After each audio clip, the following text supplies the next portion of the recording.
So, hello everyone. Welcome to Bring It Home's monthly series on redefining success. In 2016, Bring It Home is celebrating the deep questions we began to ask together in October. And at the Bring It Parents Summit, we asked the question, what are the qualities that most support us and our children as they evolve into the next generation of conscious leaders? So we're looking at the qualities we believe are fundamental to truly leading our kids to authentically happy and successful lives. And I'm here today with Dr. Shauna Shapiro, author of one of my favorite books, Mindful Discipline, who we had her co-author on last year in our book club called Chris White. So Shauna is a professor, an author, a clinical psychologist, an internationally recognized expert in mindfulness, and let's not forget, very busy mother. So, hey, Shauna, welcome, and thanks for being with me today. Oh, thank you, Annmarie.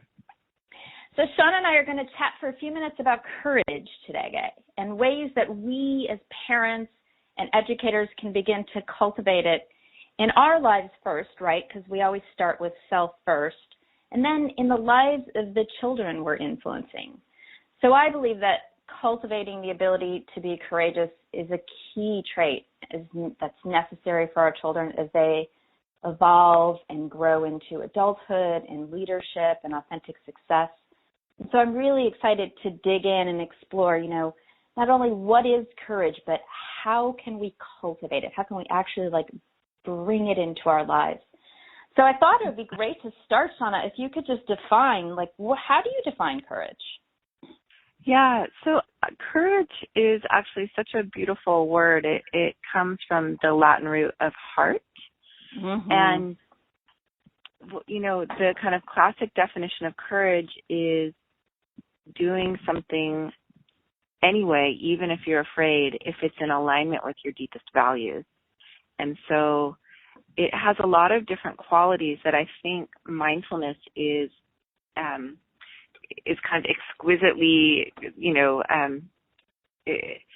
attuned to. That mindfulness does a couple of things. One is it helps us realign with what our deepest values are. It helps us get clear on what our intention is, what's most important in our life.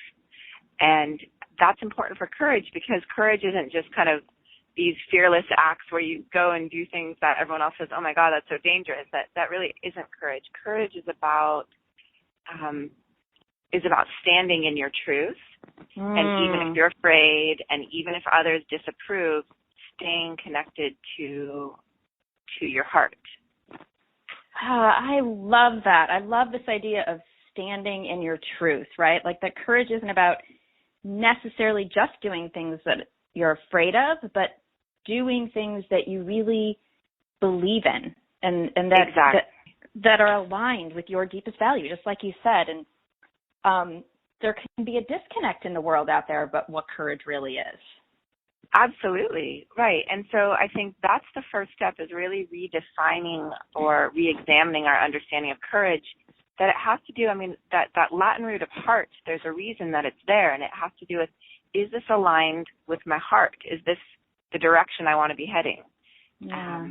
And so I think the first step of mindfulness in the way that I teach and understand it is finding what is my intention, what is of greatest value to me, what's the most important thing, and kind of aligning the compass of your heart in that direction. Yeah.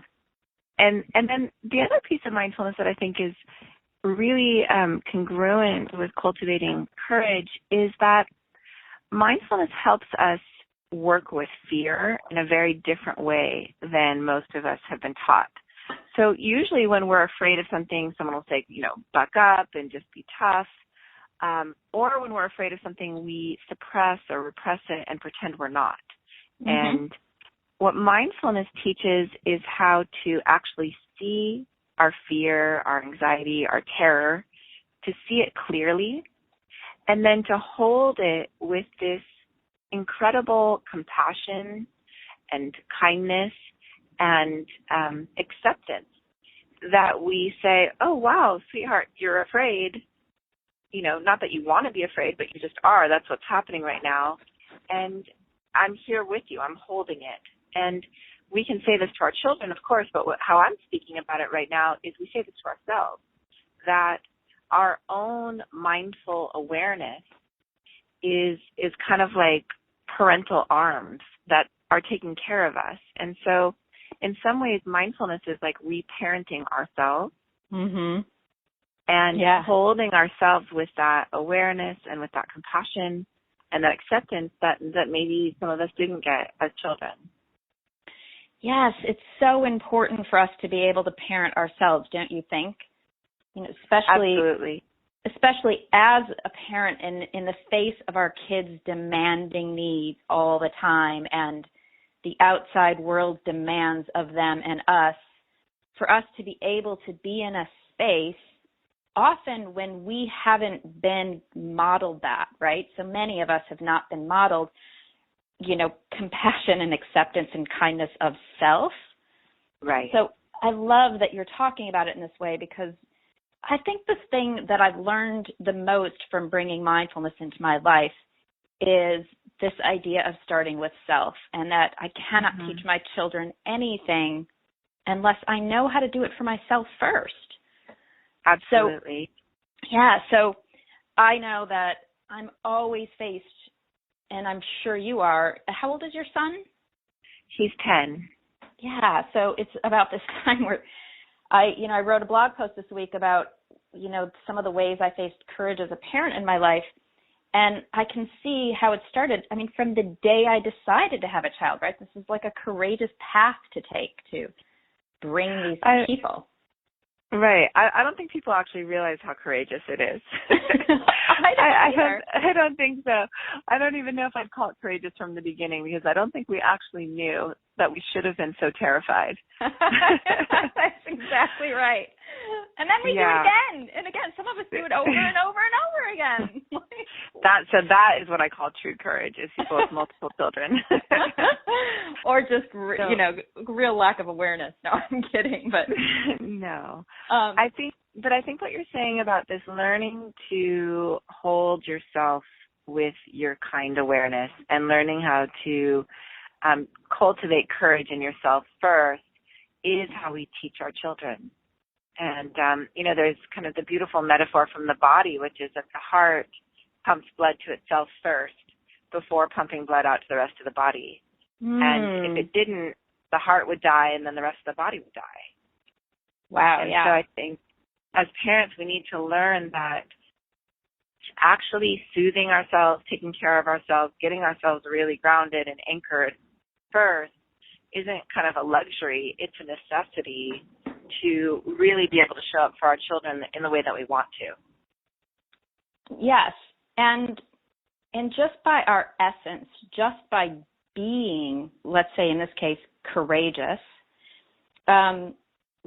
we're not actually telling them, like, here's the step-by-step guide to being courageous. We're just, the essence of our being courageous is the modeling for them, wouldn't you say?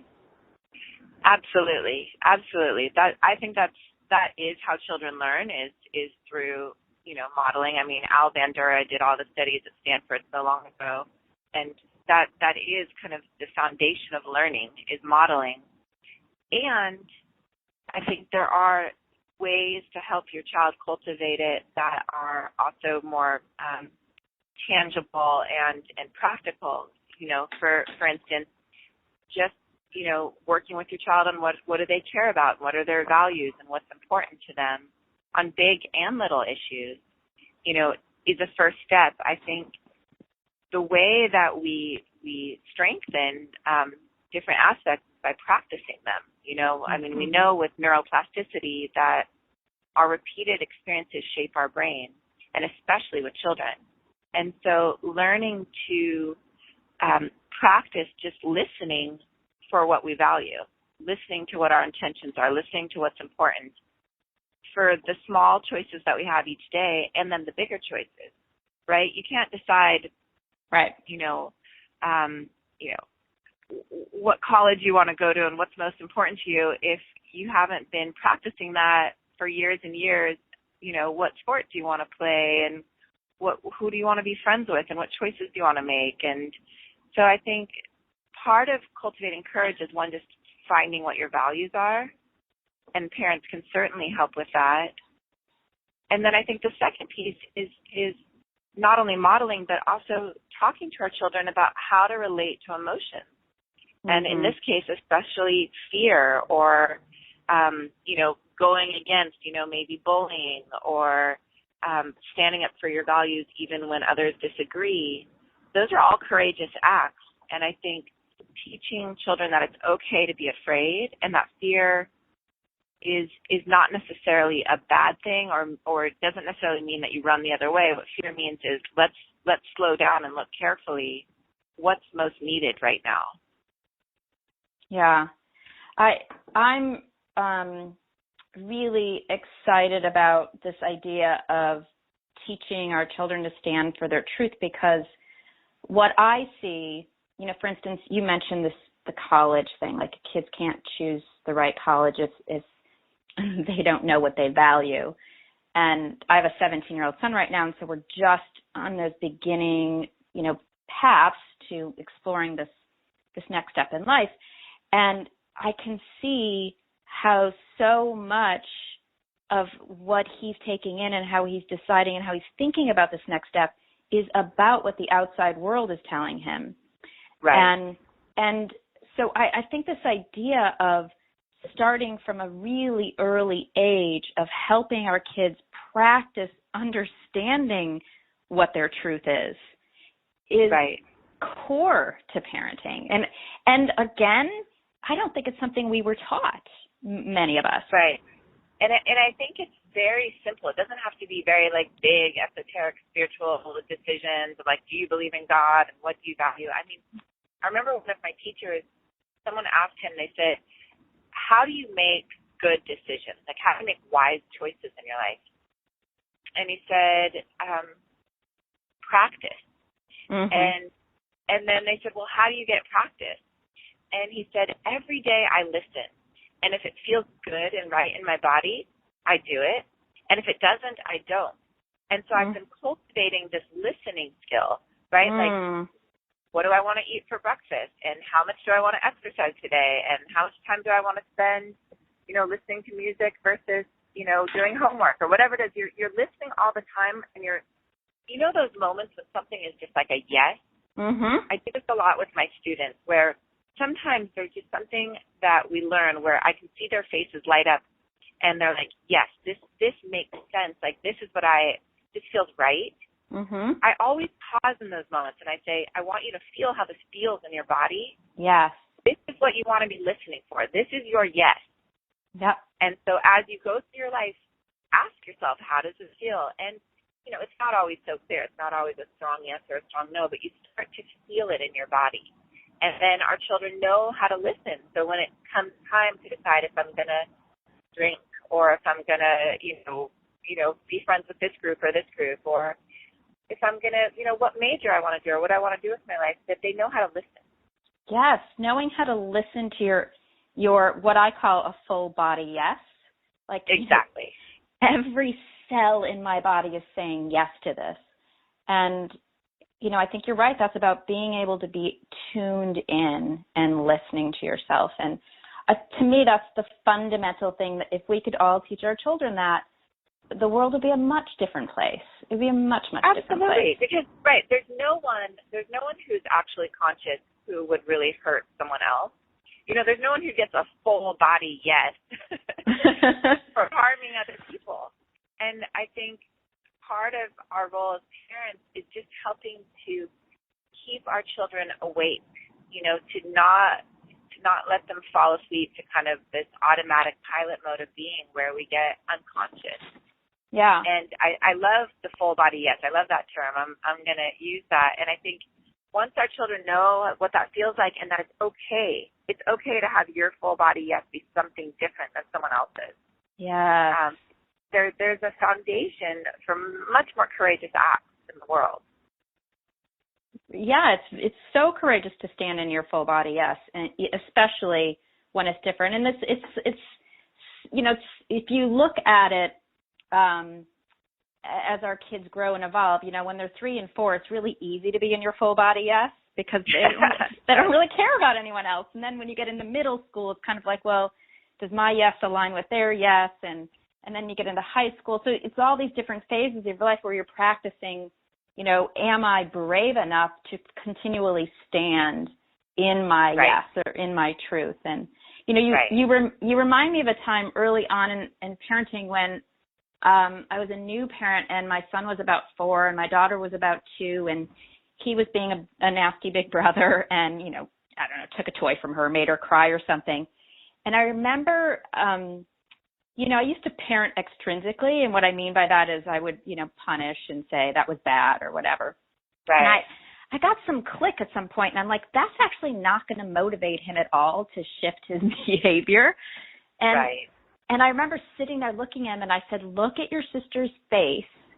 Does it feel good to be the one who created that experience for her? And he just looked at me, and he's like, well, no, but I want that toy. I'm like, yeah. I'm like, I get that, but like, how does that feel to you to contribute to someone else's sadness or sorrow or grief or whatever? And that, I wasn't consciously going about like looking for a way to cultivate anything in him other than that just made sense to me in the moment. But it's really helped me as a parent to like ask my kids to look inward, like, how does that feel for you? Just how does it feel for you? And I think that's beautiful. I mean, we never teach through shaming. It doesn't work. In fact, when we shame our children, the centers of their brain that actually have to do with learning a new behavior shut down. Yeah. And so it's really only through motivating through empathy and compassion and kindness that they truly learn, these new behaviors. It's so true. And it's challenging. It's challenging for us as parents to always stay in that place of empathy and compassion. And I think that's the other piece of courage is like we're going to fail. Like we're not always going to be compassionate as parents, and as children we're not always going to do the right thing. And it's like, how do you have the courage to own your mistakes and to begin again? It's about beginning again in each moment. And knowing that, the fear that we feel or the shame we feel or the regret, that these are emotions that aren't going to destroy us, that we can tolerate them and that they're going to rise up and pass away.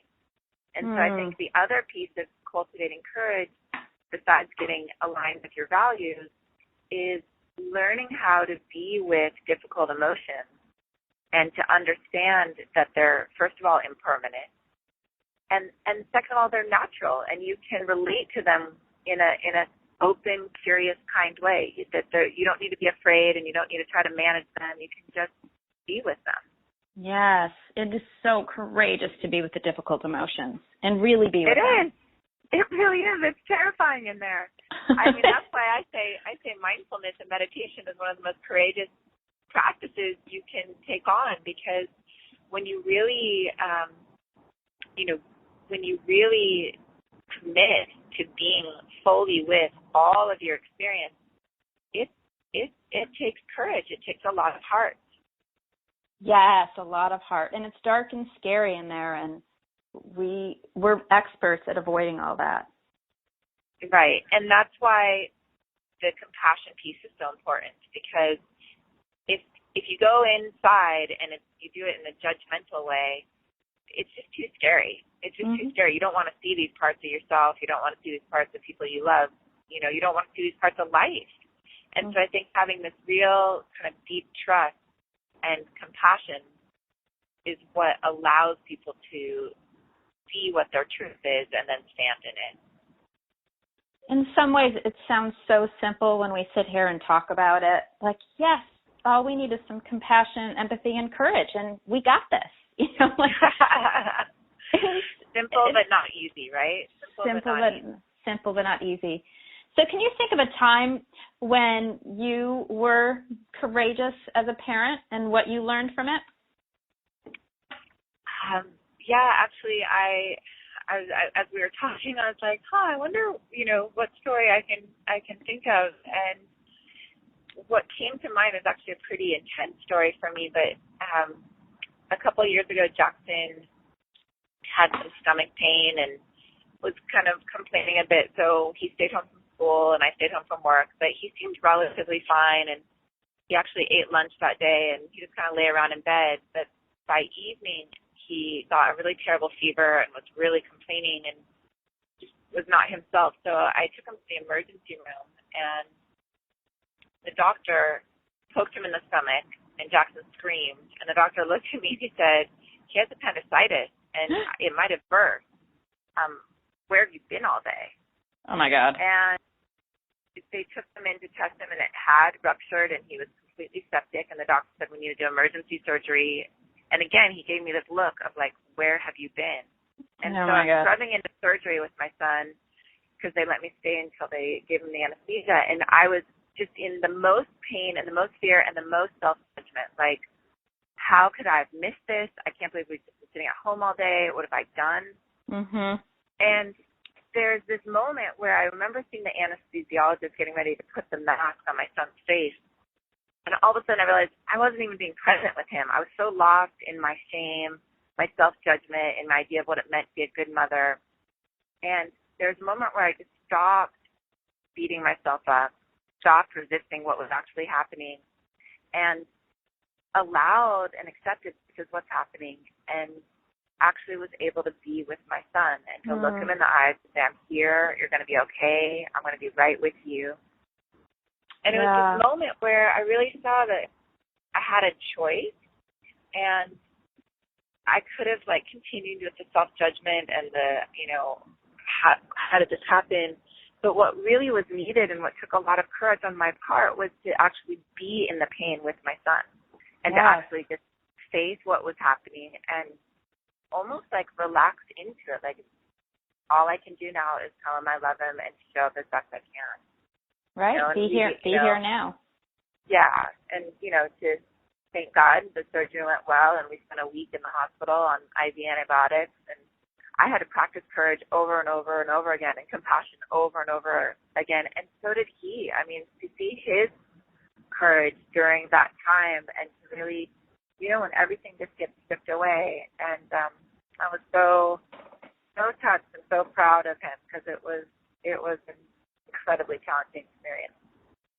Yeah, and there's a way in which I hope that you also felt, proud of yourself, right, for being able to get over that hump and, be what he needed in the moment rather than get caught up in the self-judgment, which we do. Absolutely. And it was a practice. It's not like all of a sudden you're courageous and then you never have to deal with it again. It was every day working with the shame and the, self-judgment, and then choosing to kind of let that go because it wasn't helping my son. It wasn't helping me, and like I said before, shame doesn't help us change. It doesn't help us do it better next time. It just shuts us down. It's so true. And so many of us live in shame and we're not even aware of it. We're unconscious of how much shame we have as parents. Absolutely. I think parenting, at least for me, is the area of my life I feel most kind of vulnerable and humbled and this sense of I'm not quite doing it right. And everyone else kind of has it figured out, but I don't. Exactly. And what's been shocking to me, and I think one of the reasons I wanted to write the book, Mindful Discipline, is everyone else seemed to feel that way too. And I'm like, what? You're like the perfect mom. How could you feel this way? And I really began to recognize this ubiquitous sense of shame that we as parents carry, and it's not serving us or our children. No, it's not. And there is really, we get lonely in our parenting because we sort of live in this world like I'm the only one having this issue. And I too remember the moments when I started being really authentic, like, oh my God, I'm having this struggle or this issue, or this is hard for me. I feel like we need AA for parents. We certainly need support. We certainly need support. So I'm going to have to go in a moment. I'm not sure how you want to close the interview. Well, I want to thank you, of course, and as usual, every time I have one of these talks, it always reminds me that the work is always up to us, right? Like, this isn't about our kids. It's about how we stand in relationship to and for and with them. So we've got to keep building that muscle. And thank you for your presence today, and thank you for everyone who's going to be listening in. I'd love to hear from everyone on how they're practicing courage this month. So join the conversation on Facebook and Twitter at Bring It Home. If you'd like to learn more about Shauna or get the book Mindful Discipline, which is one of my favorites, Shauna, where can they find that? Hop over to where? So my website is drshaunashapiro.com. Fantastic. And the book's available there and also on Amazon. So it's called Mindful Discipline. It was co-authored with Dr. Chris White, and it's a great read. It's great. It's really simple. It's easy to integrate into your life, and I think that's one of the most important things when we read these books is having tools that are really we're really able to integrate simply into our lives, not complicated. So I look forward to seeing everyone here next month. And Shauna, thank you so much for your time and all your kind words. I'm really grateful. Thanks, Annmarie. All right. Well, bye-bye. Take care. Bye-bye.